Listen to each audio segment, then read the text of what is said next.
Hello, vous êtes sur la chaîne YouTube de Je suis un gamer.com, je m'appelle Eric et je vous dis bonjour, je vous souhaite un très joyeux Noël chers abonnés de Je suis un gamer.com. J'espère que vous avez été gâtés par le Papa Noël, que vous avez eu tous les cadeaux que vous le souhaitiez sous votre joli sapin. J'espère que voilà, vous avez passé un très bon moment en famille ou avec vos amis, on ne sait jamais. Je vous montrerai mes cadeaux Noël probablement plus tard, je publierai un petit truc sur YouTube par rapport à ça, mais cette vidéo, eh bien, c'est la toute dernière de l'année. Je vais vous présenter mes favoris du mois de décembre. Il y en a pas pour très longtemps. On va parler rapidement de jeux vidéo, de lecture et de séries Netflix, les amis. Alors au niveau des jeux vidéo, j'ai passé pas mal de temps sur smartphone au mois de novembre et j'ai trouvé des petits jeux bien sympa. L'un d'entre eux s'appelle Paco Forever. Alors Paco Forever, c'est un jeu de voiture très simple, très peu exigeant. C'est pas un jeu qui vous incite à revenir dessus constamment. C'est vraiment un jeu auquel on joue à 2 ou 3 reprises. Par exemple, au mois de décembre, j'ai passé pas mal de temps dans des salles d'attente, chez le docteur, chez le dentiste. Et du coup, eh bien, je jouais volontiers à Paco Forever. En fait, c'est très simple, avec une simple pression de votre doigt sur l'écran, vous dirigez un véhicule. Et l'objectif, eh bien, c'est de semer les patrouilles de police qui vous foncent dessus. Alors, forcément, plus le temps passe, plus ça devient compliqué de réussir à s'extirper de la masse de flics qui vous pourchassent, et en sachant que bien sûr il y a des véhicules de police qui sont plus solides que d'autres. Ce qui est très cool aussi, c'est l'utilisation de bonus, c'est des espèces de super pouvoirs temporaires que vous pouvez utiliser pour vous débarrasser de vos détracteurs. Donc voilà, un petit jeu très sympa, Paco Forever. D'ailleurs je crois que sur l'iTunes Store ou Google Play, il y a plusieurs jeux avec cette dénomination, cet intitulé qui est Paco. Sinon, un autre jeu qui fait l'objet de beaucoup de publicité en ce moment, beaucoup d'annonces commerciales, ce jeu c'est Brawl Stars. C'est un jeu des créateurs de Clash Royale par exemple. C'est des petits jeux qui ont vraiment fait succès sur mobile. Donc Brawl Stars, c'est un jeu très sympa, c'est très mignon, c'est très facile à prendre en main. Il suffit de se servir de ces 2 pouces en fait, un à gauche, un à droite de l'écran.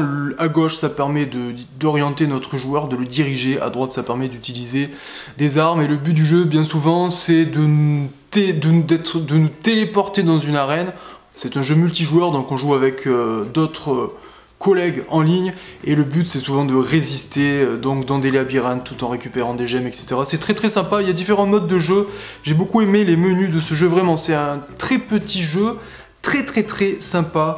Ce Brawl Stars, je vous le recommande, et en plus bien sûr c'est gratuit. Alors au niveau des lectures, je vais vous parler de ceci. J'ai trouvé ça dans la chambre de ma soeur par hasard. J'étais dans la maison familiale chez mes parents et je suis tombé sur ça. Alors en regardant la couverture, ça m'avait l'air vachement cool, un peu geek, un peu coloré, un peu fun quoi, avec cette fille en mini-jupe qui détruit tout, et elle est à côté d'un gros gorille qui est King Kong, hein, du coup.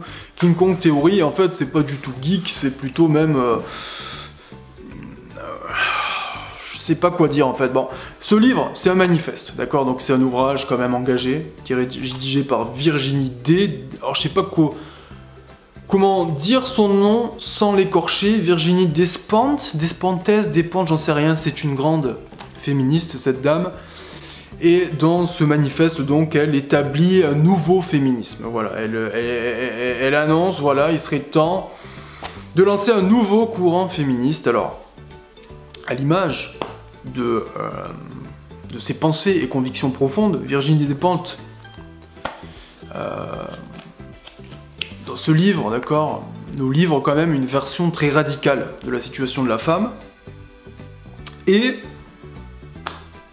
forcément, elle dénonce aussi tout ce dictat moderne et toute cette rigidité sociale qui font qu'une femme, en 2018, soit c'est une bonne mère de famille, soit c'est une putain.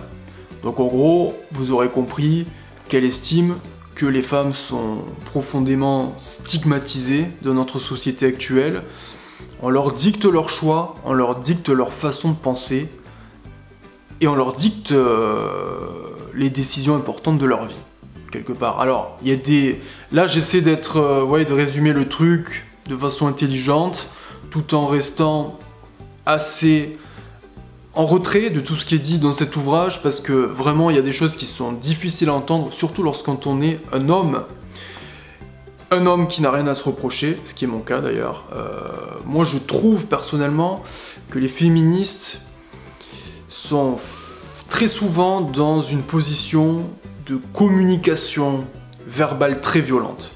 Pour faire recevoir leurs idées, très souvent, ils sont dans une certaine forme de violence. Moi, personnellement, je pense que j'ai été éduqué comme il faut. D'ailleurs, c'est ma maman qui a été au cœur de mon éducation. Mon père aussi était présent, mais dans un aspect un petit peu différent. Ma mère est une femme très forte, qui vient d'une culture différente de celle qu'il y a en Occident, puisqu'elle est mauricienne, et là-bas, la femme est considérée comme une boniche, hein. Elle passe son temps à faire à manger, à faire le ménage, elle s'occupe de ses enfants, le mari lui ramène le fric et fait un petit peu ce qu'il a envie. Mais vous me direz, aujourd'hui, c'est un peu le même schéma dans toutes les cultures, même en France, quelque part.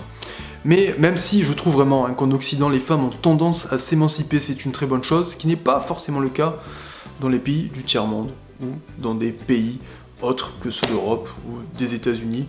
Mais tout ça pour vous dire que ma mère, voilà, est une femme forte, c'était la patronne à la maison, elle ne se laissait jamais bouffer par mon père, c'est plutôt l'inverse même. Mais voilà, je pense qu'elle m'a appris, ma mère, à être bienveillant vis-à-vis des femmes, à respecter les femmes.